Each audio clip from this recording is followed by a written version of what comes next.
Selesai ditetapkan sebagai presiden terpilih, Prabowo Subianto memiliki waktu 6 bulan menyiapkan pemerintahannya ke depan. Konsolidasi politik dengan partai-partai politik di luar pendukung disebut menjadi bagian dari rencana Prabowo untuk menyusun koalisi kuat. Dan bagaimana respon warganet pasca penetapan kemarin? Untuk pembahasan lebih lanjut sudah bergabung bersama kami melalui sambungan Zoom. Ada Direktur Eksekutif The Political Literacy, Gun Gun Herianto, dan juga ada founder Drone Emprit, ada Ismail Fahmi. Mas Gun Gun, Mas Ismail, selamat pagi. Selamat pagi. Saya mau ke Mas Gun Gun terlebih dahulu. Mas Gun Gun, ini kalau kita lihat kan gestur para politisi ini yang pastinya diperhatikan, kemudian diterjemahkan oleh publik. Kemarin kita lihat Anies Gus Imin akrab sekali dengan Prabowo Gibran pada saat di rapat pleno KPU, tapi pada saat Ganjar Mahfud punya excuse untuk tidak datang di KPU, ada sinyal apa yang bisa ditangkap oleh masyarakat, Mas Gun Gun? Ya, ini menurut saya sinyal ya, proses komunikasi politik yang terbangun dan sekaligus relasi kuasa yang terbangun di antara pasangan capres-cawapres terpilih itu dengan kompetitor di Pilpres kemarin. Saya melihat posisi Pak Anies dan Pak Muhaimin itu jauh lebih fleksibel, dimulai dari misalnya partai pendukungnya. Contoh misalnya Partai Nasdem yang dari awal itu membuka ruang dialog ya dengan Pak Prabowo, dan pernyataan-pernyataan eksplisit di muka publik itu menjadi sinyal bahwa membuka ruang komunikasi politik yang memungkinkan lebih intens pasca penetapan. Dan kehadiran Pak Anies ya dan Muhaimin sekaligus juga kunjungan Pak Prabowo ke DPP Partai PKB itu menurut saya menjadi semakin meneguhkan, meresonansikan ya pesan bahwa ada kemungkinan rekonsiliasi secara politik ya dalam konteks proses transisi kekuasaan ya pasca Jokowi ke Pak Prabowo, dan itu dimulai dengan komunikasi untuk membangun potensi koalisi pembentukan pemerintahan. Ya, saya melihat konteksnya seperti itu. Nah, ketidakhadiran itu juga jadi pesan bahwa memang relasi Prabowo dan Mas Gibran dengan PD Perjuangan itu mengalami hambatan, terutama misalnya bisa kita lihat dari pernyataan-pernyataan verbal ya di beragam kanal komunikasi warga termasuk media mainstream. Itu elit PD Perjuangan kan masih belum bulat proses penerimaan terhadap penetapan capres-cawapres terpilih ini. Contoh misalnya masih ada kemungkinan legal standing di PT UN.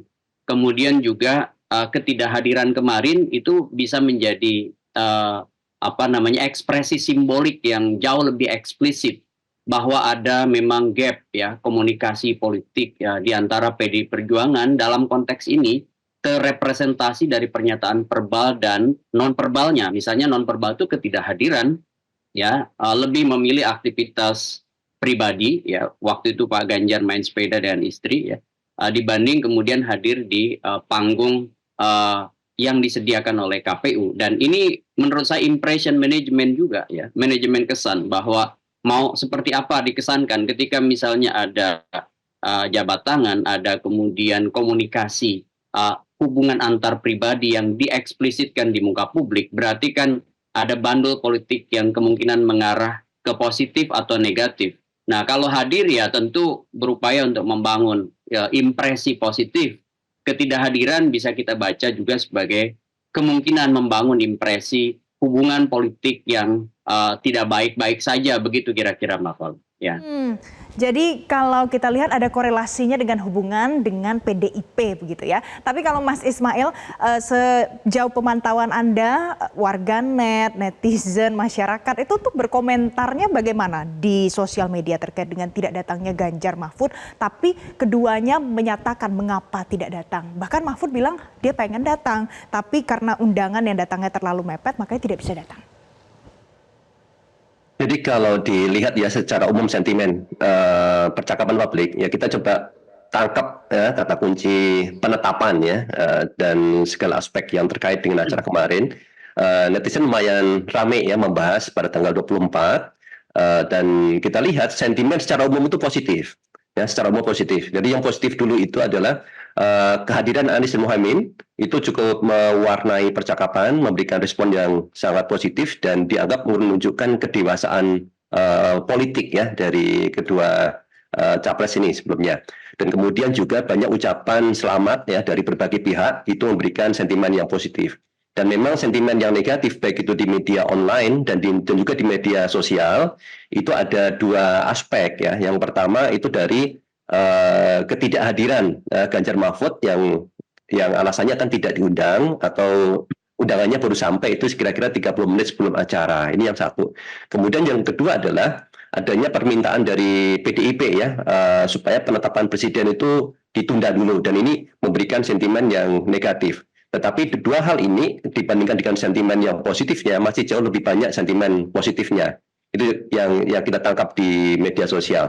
Dan banyak juga di situ ada gesture-gesture ya seperti Mas Gun-Gun tadi sampaikan, misalnya bagaimana pernyataan seloroh dari Prabowo ya kepada Anies ya dan Muhaimin. Anies, Muhaimin, ya, saya merasakan betapa beratnya saat itu ya gitu. Ini hal seperti ini membuat suasana jadi cair ya. Kemudian juga bagaimana ketika mereka salaman dan tidak formal saja, tapi bahkan seperti teman dekat ini memberikan sentimen yang gesture yang terasa jauh lebih ketangkap ya. Bagaimana sepertinya nanti relasi ke depan akan lebih positif. Itu yang ditangkap itu. Baik, jadi responnya, sentimennya cenderung ke positif ya Mas ya kalau kita lihat di media sosial. Nah salah satu yang juga menarik adalah Mas Gun-Gun, kemarin Prabowo Subianto bertemu dengan Ketua Umum PKB Muhaimin Iskandar dan itu langsung setelah selesai dari KPU. Kemudian di Nasdem Tower juga ada pertemuan petinggi parpol di sana. Kalau kita melihat pertemuan-pertemuan ini dilakukan pasca rapat pleno di KPU itu, apakah ini sinyal positif kalau sekarang situasinya damai, terkontrol, kemudian cenderung untuk membangun ke depannya bukan panas-panasan lagi soal Pilpres? Ya memang ada momentum yang perlu ya dijadikan prakondisi untuk pembentukan pemerintahan gitu ya, yaitu situasi yang jauh lebih kondusif. Di satu sisi pertarungan itu memang akan mengeras ya pada tahapan-tahapan tertentu, misalnya pada saat masa kampanye, pada saat pencoblosan, kemudian persengketaan hasil pemilu. Tetapi kemudian karena kita sudah bersepakat dengan sistem demokrasi, kan selain sistem demokratik ya, itu kan ada yang disebut dengan etos demokratik ya. Jadi dua hal itu kan berkelindan tuh, tidak hanya bicara aspek hukum tapi juga bicara aspek nilai, kebijaksanaan dan lain-lain. Sehingga kemudian ya dalam konteks itulah kalah menang dalam rivalitas itu hal yang sangat lumrah, sehingga kemudian terlepas dari bagaimana dinamika yang terjadi, catatan kritis macam-macam ya, termasuk misalnya soal dana bantuan sosial, soal misalnya potensi abuse of power dan lain sebagainya, itu bagian dari dinamika politik elektoral yang kemarin berlangsung. Dan saya kira bagus menjadi catatan untuk perbaikan-perbaikan saat ini dan ke depan. Sekaligus menurut saya presiden terpilih dan wakil presiden terpilih itu perlu kemudian menunjukkan ya sinyal awal yang positif bahwa proses-proses saat ini dan ke depan kita tidak memutar arus sejarah gitu pada otoritarianisme, tetapi lebih pada keterbukaan. Dan salah satu prasyarat keterbukaan itu kan membangun komunikasi yang jauh lebih terbuka dan jauh lebih produktif pada seluruh stakeholder demokrasi. Dan kalau kita bicara misalnya sekarang ya, posisi Pak Prabowo Gibran menurut saya memang potensinya masih riskan. Sebagai presiden dan wakil presiden terpilih, dukungan politik kalau kita bicara 8 partai yang akan menghuni DPR RI ya periode 2024-2029 dengan 3 partai utama ya yang menjadi penyokong, Partai Golkar, kemudian Partai Demokrat, dan Partai Amanat Nasional, itu kan hanya mengantongi perolehan suara 43,17%. Kalau kemudian kita lihat betul bahwa perolehan suara Prabowo Gibran itu 58%, tetapi kan eksekutif terbentuk nanti ada relasi kuasanya dengan DPR RI.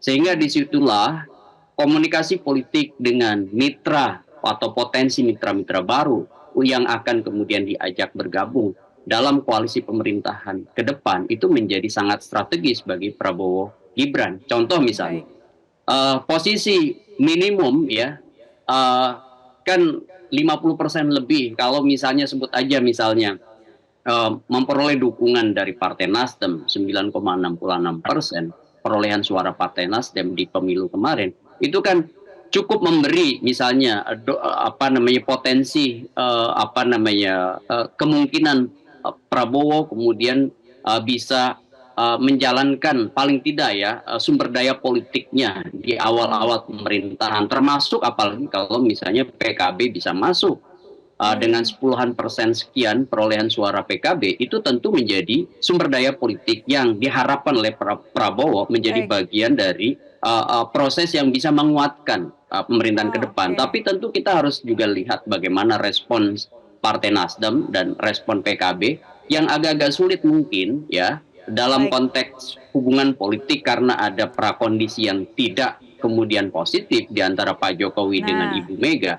Saya nah yang lihat jadi barrier-nya itu ada pada relasi kuasa politik Megawati, Ibu nah, Megawati dengan Pak Jokowi. oke. Sehingga ini bisa menjadi barrier to entry untuk Baik, kemudian Mas. masuknya PDI Perjuangan menjadi bagian dari Nah, koalisi dalam itu juga yang jadi pemerintahan baru. pertanyaan masyarakat, apakah nanti PDIP akan ada di luar saja menjadi oposisi atau nanti akan ada potensi atau celah peluang untuk bergabung. Tapi Mas Gun-Gun, Mas Ismail, kita harus jeda terlebih dahulu pemirsa. Nanti usai jeda kami akan kembali untuk Anda. Tetaplah bersama kami. Pemirsa, Anda masih bersama kami di Selamat Pagi Indonesia. Saya juga masih bersama Mas Gun-Gun dan juga Mas Ismail. Mas Ismail, kalau sejauh ini di media sosial bagaimana trennya apabila kalau kita bicara soal oposisi nantinya, karena ada PDIP yang masih punya kemungkinan menjadi oposisi saat ini, apakah masyarakat senang dengan ada oposisi atau malah sebaliknya? Oke, dari ketidakadilan yang pasangan Ganjar dan Mahfud kemarin ya, dan juga adanya pernyataan dari pimpinan PDIP untuk menunda, sebetulnya itu ada sinyal ya, meskipun ada alasan bahwa surat undangan secara teknis telat sampai dan seterusnya, tapi itu ada pesan yang ditangkap oleh publik bahwa ini tidak mudah buat PDIP untuk kemudian langsung bergabung atau dengan Prabowo atau bahkan akan memposisikan diri sebagai oposisi. Ini juga ditangkap oleh netizen dan sebagian pengamat yang ada di media sosial. Nah, apakah netizen berharap adanya oposisi di dalam percakapan-percakapan sebelumnya? Mereka berharap adanya seperti itu. Ya. Sebagai contoh saja, selama ini mereka melihat kalau dilihat yang menjadi oposisi sejati secara umum terus-menerus itu kan PKS biasanya itu ya. Tapi kan juga nggak terlalu bekerja dengan baik ya. Tapi kalau seandainya PDIP menjadi oposisi, mereka melihat ini akan sesuatu kekuatan yang cukup besar sebagai oposisi dan ini merupakan penyeimbang. Ya, mereka berharap pemerintah ini ada penyeimbangnya yaitu dari si oposisi. Karena dengan adanya penyeimbang ini, kebijakan-kebijakan itu akan bisa lebih kritis, kebijakan-kebijakan bisa lebih berpihak kepada rakyat, gitu. Dan publik itu melihat betapa besar dampak atau pengaruh dari oligarki ya di dalam proses kemarin membutuhkan dana yang sangat besar dan mereka melihat bahwa proses pemerintahan ke depan pasti akan ada imbal baliknya ini. Makanya kalau tidak ada oposisi yang tidak ada yang mengkritik, ini kan bisa jadi berbahaya. Jadi secara umum dilihat oposisi ini sangat penting dan publik mengharapkan itu ada. Jadi kalau warganet merasa, masyarakat merasa oposisi sangat penting. Tapi kalau Mas Gun-Gun melihat, Mas Gun-Gun, sejauh ini kita lihat ada banyak pertemuan, mulai dari Nasdem melakukan pertemuan, ada banyak pertemuan di Nasdem Tower, dan juga Prabowo Subianto juga merangkul kiri dan kanan. Tapi belum ada pernyataan akan menjadi koalisi sama sekali. Kalau menurut Anda, apakah nanti akan ada oposisi? Saya menduga dan ini tentu juga sekaligus menjadi harapan dan tadi bersepakat dengan beberapa bagian pernyataan Mas Ismail Fahmi bahwa oposisi itu sangat penting. Oke, kalau tidak mau menyebut kata oposisi, kekuatan penyeimbang gitu ya, itu menjadi sangat penting. Dan kalau kenapa partai-partai belum mengeksplisitkan posisi, yaitu menurut saya soal momentum dan soal strategi jelang renegosiasi dengan para pihak. Itu bagian dari ZOPA atau Zone of Possible Agreement menurut saya. Jadi itu soal strategi aja. Nanti pasti akan mengeksplisitkan. Tetapi kita berharap PDI Perjuangan itu berada di luar kekuasaan. Kenapa? Karena apa? Ini juga dibutuhkan dalam konteks demokrasi kita. PDI Perjuangan punya pengalaman ya sangat kuat sebagai kelompok di luar pemerintahan 10 tahun di era Pak SBY. Kemudian juga perolehan suara PDI Perjuangan di pemilu 2024 itu luar biasa sebagai pemenang pemilu legislatif dengan 25 jutaan lebih. Begitu 16,72% itu kan perolehan suara yang akan menjadi modal signifikan bagi kanalisasi suara berbeda dengan rezim berkuasa. Jadi bagi saya sih kehadiran PDI Perjuangan di parlemen, di DPR nanti itu akan menjadi lokomotif suara publik yang berbeda dengan pemerintahan yang sekarang mengorkestrasi the ruling party gitu, partai-partai yang kemudian nanti berkuasa, sehingga kemudian suara-suara berbeda itu juga bisa terkanalisasi dengan baik melalui wakil-wakil mereka di DPR. Apalagi kalau misalnya PD Perjuangan bisa memastikan mitra partai lain yang kemudian juga berada di luar kekuasaan, sebutnya seperti misalnya PKSK atau partai lain, meskipun mungkin secara DNA ideologi politik kerap kali tidak bertemu, tetapi kan ada kepentingan kebangsaan yang sama, yaitu soal bagaimana misalnya ada suara berbeda dari masyarakat banyak yang kemudian bisa dikanalisasi melalui parlemen. Dan bagi saya ini penting sekali Mbak Vale, ya, bagi demokrasi kita. Jadi walaupun punya idealismenya akan berbeda antar partai, tapi ada kepentingan lain gitu ya Mas Gun-Gun ya. Tapi Mas Gun-Gun, Mas Ismail, kalau kita lihat ini kan bukan pemilu presiden yang pertama. Kalau kita membandingkan situasi hari ini dengan pada saat pasca Pilpres 2014-2019, bagaimana perbedaannya Mas Ismail? Kalau dilihat pada saat yang tahun 2019 yang lalu ya, pasca Pilpres itu cukup, sekarang ini jauh lebih kondusif ya, lebih kondusif, lebih tenang. Kita ingat ya pada tahun 2019 itu kan ada demonstrasi yang sangat keras ya, penolakan yang sangat keras, dan karena kontestasinya juga sangat keras juga karena ada hanya dua calon ya, dan pro kontranya sangat hebat. Kemudian juga ada julukan nama yang sangat keras juga ya, ada cebong, kampret, kadrun saat itu ya. Dan itu menimbulkan luka yang sangat dalam, dan juga bahkan pada saat pencoblosan sebelumnya itu sudah ada pengkondisian narasi bahwa ada kecurangan ya. Sampai ada tagar yang trending topiknya sampai internasional ya, SOS Indonesia Election ya, memanggil pihak internasional untuk memberikan perhatian ya ke politik Pilpres di Indonesia saat itu. Dan pada saat setelahnya itu sangat ramai. Keputusan MK pun juga direspon sangat ramai. Jadi sekarang ini jauh lebih adem dengan adanya 3 kontestan ya, pasangan kontestan pada saat Pilpres itu juga memberikan kontribusi sehingga pada saat kontestasi tidak head to head yang sangat keras ya.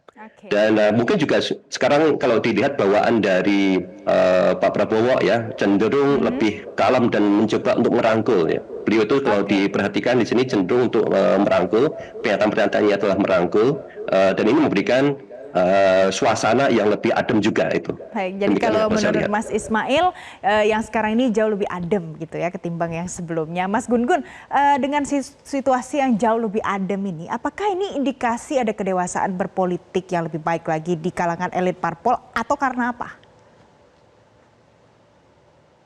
Ya begini, setiap kontestasi itu pasti kekecewaan itu akan ada, dan itu harus posisikan sebagai fakta sosial ya, namanya cognitive dissonance ya, keberbedaan antara apa yang dipikirkan dan apa yang dirasakan oleh masyarakat itu pasti ada. Kalau elit menerima bisa karena kedewasaan, bisa karena ada kepentingan yang disebut dengan keuntungan dalam kekuasaan, kan bisa saja demikian. Tidak harus selalu hal-hal ideal, tapi juga hal-hal pragmatis yang menyebabkan kemudian posisi-posisi politik itu bisa berubah seiring dengan bandul politik yang berkembang.